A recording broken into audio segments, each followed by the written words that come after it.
આજે આપણે બનાવીશું દૂધીનો ઓળો। ગરમીની શરૂઆત થઈ ગઈ છે ને ગરમીમાં તમને એવું થાય કે તમારે કંઈ સૂઝતું નથી, તમારે કયું શાક ખાવું જોઈએ જે તમારા પાચન તંત્રને દુરસ્ત રાખે, ઠીક રાખે, તો એવા સમયે તમારે દૂધીનું સેવન કરવું જોઈએ। દૂધી તમારા શરીરને ઠંડક આપે છે।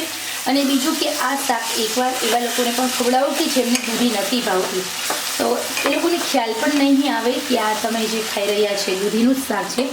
ખાતા જશે અને વાહ વાહ બોલતા જશે, બેની જગ્યાએ 4 રોટલીની ફરમાઈશ કરશે અને દરેક વખતે ફરમાઈશ કરશે કે પેલું શાક ખવડાવો। અને પછી તમારે કહેવાનું છે કે આ તો દૂધીનો ઓળો છે। રીંગણના ઓળાને સાઈડ પર રાખી દેશે, એવો બને છે દૂધીનો ઓળો। તો ખરેખર આ રેસીપી ખાસ જોવા લાયક છે, એકવાર જો બનાવજો, અરે જોવો ખરા રેસીપી।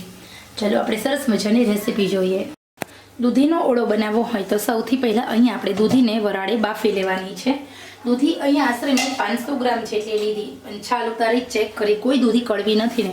અને એ પછી દૂધીને આપણે વરાળે બાફી લીધી છે। અહીંયા જો એકદમ સરસ રીતે બાફી લેવાની, દૂધી સહેજ દબાતી પણ ન હોવી જોઈએ। વરાળે બાફવાથી દૂધીની અંદર રહેલા પોષક તત્વો છે તે બચીને રહે છે, જેના કારણે આપણા શરીરની અંદર ઘણા બધા ફાયદાઓ થાય છે।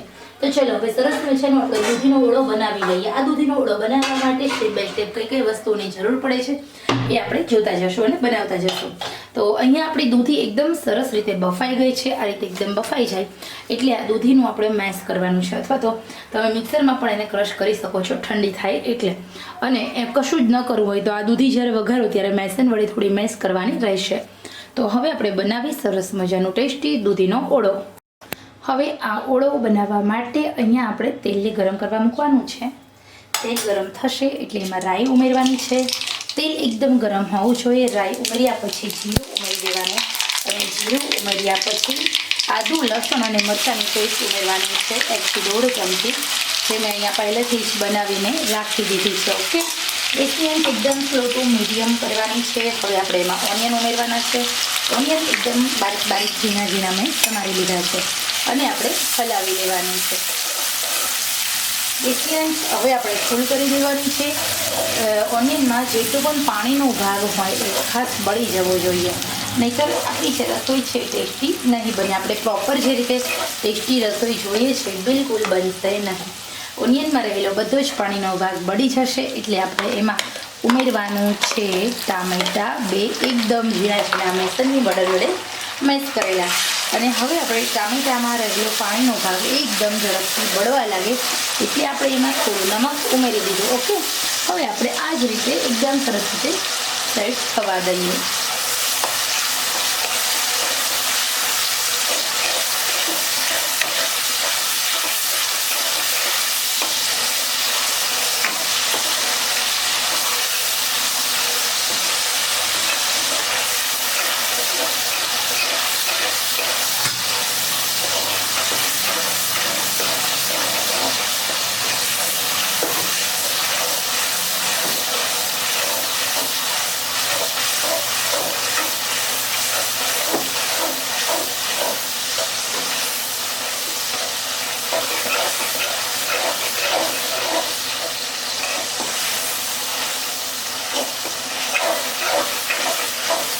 બસ ટામેટાં અહીંયા એકદમ પ્રોપર રીતે ચડવા જોઈએ, એ પછી આપણે હવે મસાલા કરવાના છે। તો બધો મસાલો આપણે સ્ટેપ બાય સ્ટેપ ફોલો કરીશું। મેં અહીંયા હળદર ઉમેરી છે, ધાણા જીરું ઉમેરી દીધું, કશ્મીરી મરચું 1 અડધી ચમચી, કશ્મીરી મરચું બીજી અડધી ચમચી, કશ્મીરી મરચું ત્રીજી અડધી ચમચી અને 1 અડધી ચમચી રેશમ પટ્ટો ઉમેરવાનું છે। સાથે નમક ઉમેરી દઈએ। નમક જે પહેલાં મેં એકદમ ઓછું ઉમેર્યું હતું એ અત્યારે થોડું ઉમેરીશું। થોડું અમથું કાચું જીરું ઉમેરવાથી બધા જ ટેસ્ટ બેલેન્સ થાય છે। અને ગરમ મસાલો ઉમેરવાથી બહુ સરસ આ શાકનો ટેસ્ટ આવે છે। ગરમ મસાલો તમે કોઈ પણ ઉમેરી શકો છો। હવે હલાવી લઈએ।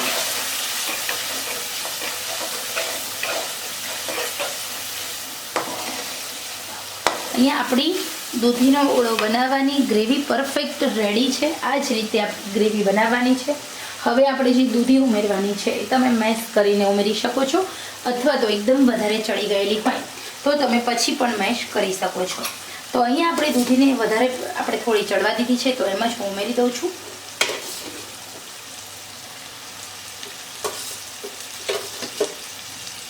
જે લોકોને વેઇટ લોસ કરવું છે, જે લોકોને ડાયાબિટીસ છે, જે લોકોને કોલેસ્ટ્રોલ છે, જો એવા લોકો પણ આ શાક અઠવાડિયામાં 2 થી 3 વખત બનાવીને ખાશે ને તો એમને નહીં શુગર વધે, નહીં એમના શરીરમાં કોઈ બીજા પ્રોબ્લેમ્સ થાય, એમના શરીરની પાચન શક્તિ મજબૂત રહેશે અને જે લોકો નથી ખાઈ શકતા બહારનું, એમને તરત હેલ્થ બીમાર થઈ જાય છે, પાચન તંત્રનો પ્રોબ્લેમ છે, તો એ લોકો પણ આ શાક ખાશે તો એમને પાચન તંત્રના પ્રોબ્લેમ્સમાં ઘણો બધો સુધાર આવશે, આરામથી પચી જશે. અહીંયા આપણે મેસન વડે આપણે મેશ કરવાની છે, જે દૂધી છે એને એકદમ મેશ કરવાની. કોઈ પણ વ્યક્તિને ખ્યાલ ના આવવો જોઈએ કે આ દૂધી છે. આવી રીતે તમારે દૂધીનું આ શાક બનાવવાથી તમારા શરીરની અંદર ઘણા બધા ફાયદાઓ થાય છે.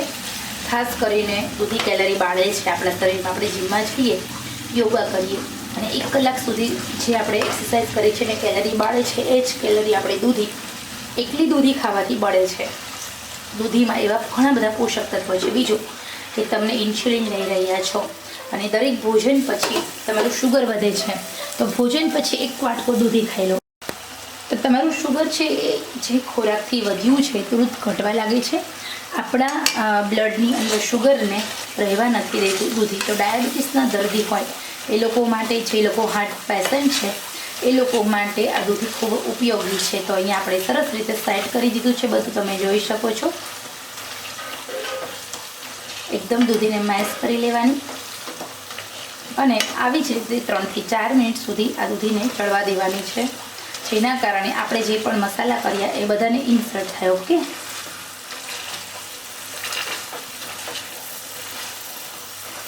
આ દૂધીનો ઓળો બનાવ્યો છે એટલે આપણે તેલ ચડિયાતું રાખ્યું. એકદમ ઓછા તેલમાં પણ તમે બનાવી શકો છો.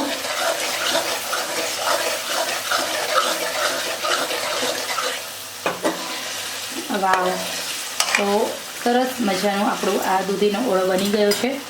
જ્યારે ગરમી પડતી હોય, પાચન તંત્ર આપણું એકદમ વીક હોય, આપણને એમ થાય કે આપણે શું ખાવું શાક.